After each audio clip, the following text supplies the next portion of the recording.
In this video, I'm going to discuss a pattern I've noticed about the Somalis and milk. There is something very interesting I'm seeing after reading about 5 or 6 books about the Somalis. But before I discuss the milk, let me talk about something else I've noticed while reading an article I'm reading right now in the book I'm reading right now. And the article, of course, was written by one Wilmot Christopher, who traveled along the Somali coast in 1843. He writes something that I find very interesting and sort of provides an answer to a question. I've been perplexed about this question for a while, especially after I started reading about the Somalis. Now, the question I'm talking about is the question of the relationship between the Sultan of Zanzibar and the Somali city-states along the coast. Up until I started reading the books about the Somalis, my assumption has always been that the Sultan of Zanzibar did have authority over the land, at least the land along the coast of the Somali or Somalia we know today.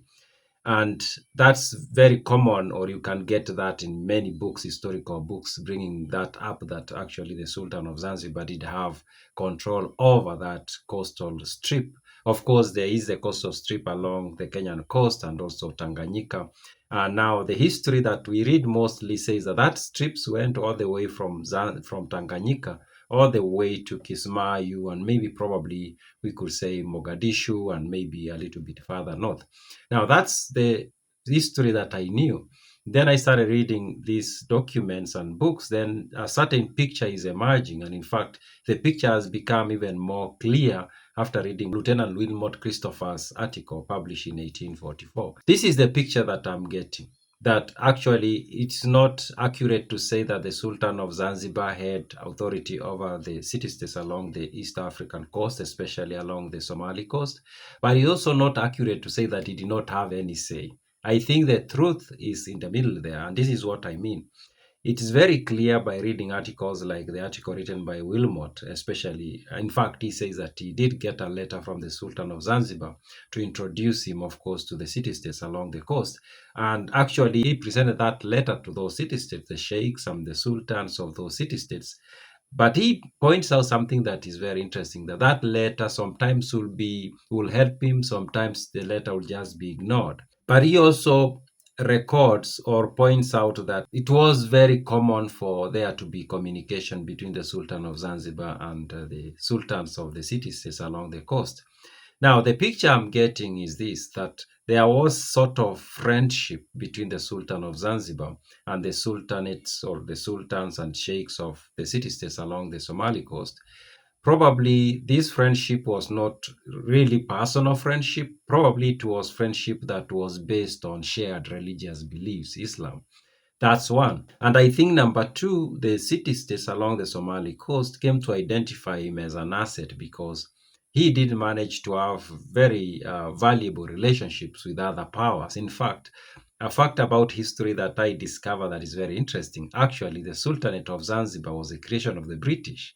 That's very interesting. I've done a video about that. That's another very interesting history, because the history I knew is that the Sultanate was there when the British came. But turns out, actually, the Sultanate of Zanzibar was created by the British back in Oman before they moved to Zanzibar. So seems like the sultans, the Somali sultans, we can call them, came to identify him as someone who did have some networks that could be very, very useful, especially when it came to commerce and things like that. And they built this friendship with him. Now, through that, it becomes very clear that what happened is that he did have a lot of influence. And we need to differentiate influence and authority. Those are two different things. He did have a lot of influence along that coast, but he did not have so much authority, such that the sultanates that existed along the coast of Somalia were free, independent. The Geledi, the Ajurans before, and then Mogadishu, and all these were free sovereign commonwealths that ran their own affairs. And of course, we can even add the ones that were up north. They were all independent, running their own affairs, but they did, looks like, through by reading these documents, that they did identify the Sultan of Zanzibar as somebody who was very valuable, and it was good to have a good relationship with him so that sometimes they can benefit from that friendship. Of course, the Sultan of Zanzibar did also benefit from that relationship. In fact, Wilmot points out that there used to be these Arab traders who will come to East Africa, they go to Zanzibar, they do business between Zanzibar and the Somali city-states, and then between Somali city-states and the Arabian Peninsula. There was that commerce that went on. To cut the story short, the picture I'm getting is that the Sultan of Zanzibar had a huge influence on the Somali coast, but it did not have as much authority. It was based on mutual respect and maybe shared religious beliefs and common interest and shared, of course, shared goals and things like that. Now, it seems like towards the end of the 19th century, the Sultan of Zanzibar took advantage of that influence, and he sold that influence to the Europeans as if it was authority, as if he had rights over the land. And in fact, there are documents, for example, the East Africa Protectorate, I think that does have that. I think C.W. Hobley's book, Kenya from a Chartered Company to a Crown Colony, does have that the Europeans approached the Sultan of Zanzibar about getting rights over the lands, the strip of the East Coast. The German did some business with him and they paid him some money. They took the strip of Tanganyika then. The British paid him some money, at least initially they paid. In fact, throughout the time the British colonized the East Africa Protectorate, Kenya today, they were paying, we can say, rent to the Sultan of Zanzibar. So there was no outright selling. And then now the strip up north, what we know today as Somalia, the Italians initially paid some rent, and then later on they paid him some lump sum money, and then they were like, now this is ours. But seems like it was the Sultan was playing with perception here. He had created a perception among the Europeans that that land was actually part of his empire. But it wasn't. But the Europeans bought that perception and they ended up giving him some money. So that's the picture I'm getting, that he did not have authority, but he had a lot of influence. And then he sold that influence to Europeans and made some money. Now, let's come to milk. Reading Douglas Collins' book, A Tear for Somalia, reading Douglas Jardine, I think, to some extent, the Madmul of Somaliland, reading A.G.C. Swain's book, 17 Trips Through Somaliland. All these books, there's a pattern I'm seeing with Somalis and milk. Of course, most East Africa communities have something for milk, but the pattern I'm seeing is this, that there is this thing of giving people who visit milk. Like it is so common, or in these books, that when somebody arrives at a certain village, the first thing they are given is milk.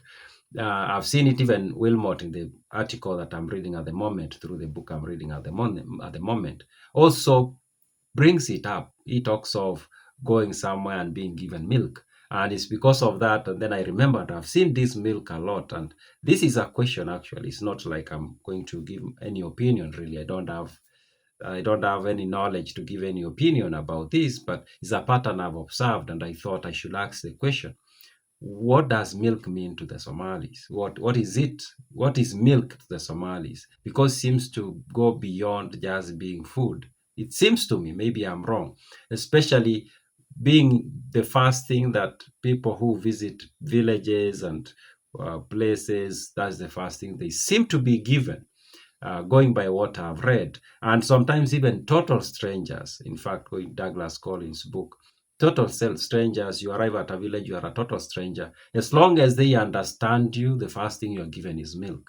What is that all about? It's a question, and I look forward to reading comments. Now, this book that I'm reading at the moment, The Somalis and Their Lands, is a collection of articles that were published by the Journal of Geographical Society of London between 1830 and 1890 about the lands of the Somalis. Very interesting articles. They are like 7 articles. They are long articles, but they are very interesting. They provide us with very interesting perception or picture of the lands of the Somalis. Of course, it's a picture through the eyes of mostly the Europeans. It is Europeans, actually, who visited that land. So if you want a copy, look at the pinned comment. If you're watching on TikTok, look at the bio. You'll get a link to where you can go get the book. It's a very interesting book. The articles are really, really very interesting. they can give you knowledge that otherwise you cannot get from anywhere else. Those are my random thoughts.